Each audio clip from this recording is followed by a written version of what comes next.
Hey, good morning. It's Councillor Glen here, and I'm in front of the No Frills grocery store at Iber Road and Fringewood and Hazeldean, and I'm in front of an OC Transpo bus that's here for the annual OC Transpo food drive. So all day today until 5 p.m. in front of the No Frills here on Iber and in front of Brown's Independent on Stittsville Main Street. Volunteers are collecting donations for the food bank. So if you're out doing some groceries or running some errands, you can drop by grocery items, you can drop off a cash donation, and the goal is to fill up these buses with food donations. This is the kind of time of year where donations and support for people in our community is more important than ever. So thank you to all the volunteers that are helping out today, and thanks to everyone in the community for your help to support this. I have a whole bunch of updates I wanted to give you besides our food bank this morning, so let's get going. First of all, on COVID-19, I wanted to start with some really positive news. We got an update from Ottawa Public Health yesterday. 25% of all kids in our region have been vaccinated already. Think about that. That just started a week ago. So in 1 week, 25% of kids have been vaccinated. We heard on Monday over 40%, it's probably higher now, over 40% have an appointment, a registration scheduled to receive a vaccination.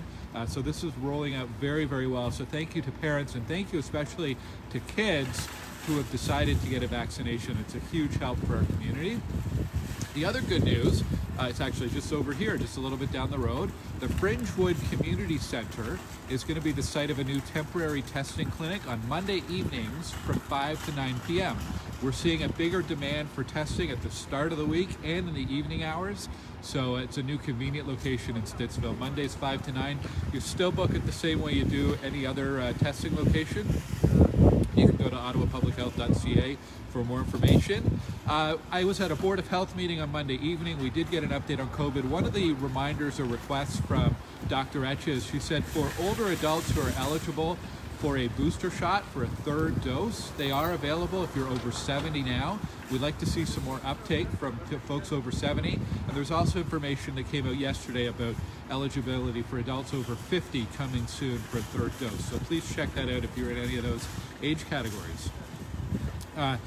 We're in front of an OC Transpo bus here.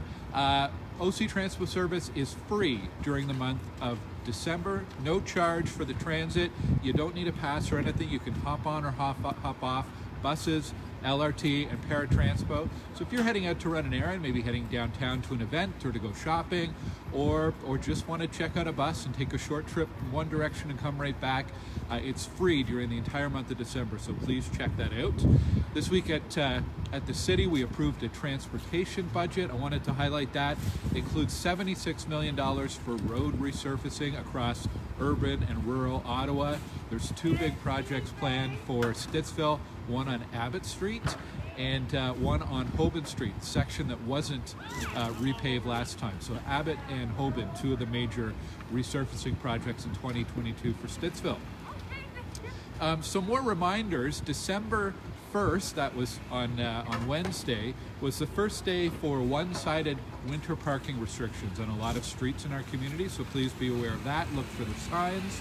A couple reminders about safety. School buses. When school buses stop and their lights are flashing and the stop arm is out, you have to stop if you're a driver passing by them, so please respect that rule. Also, we've had some reports of vehicle thefts overnight, so please make sure you are locking up your vehicles overnight.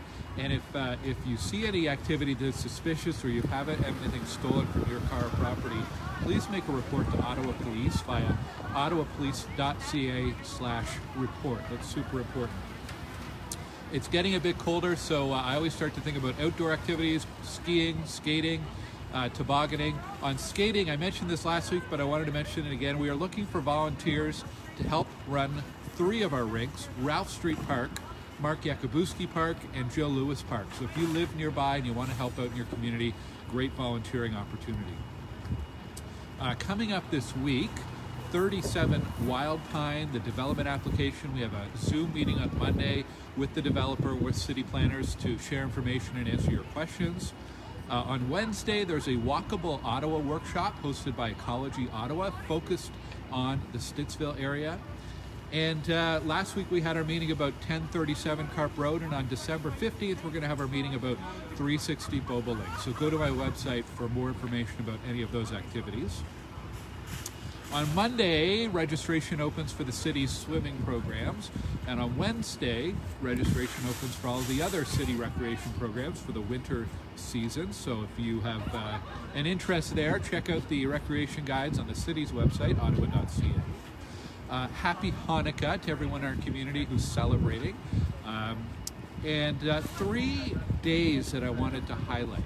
First of all, December 3rd was the International Day of Persons with Disabilities. December 5th, that's tomorrow, is International Volunteer Day.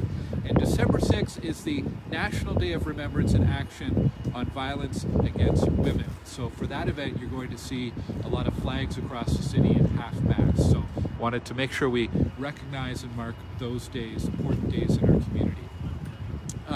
It's snowing, which is kind of nice, but I'm getting cold, so I'm going to wrap up my update right there, and I'll bring a hat next week so it's not so cold out here.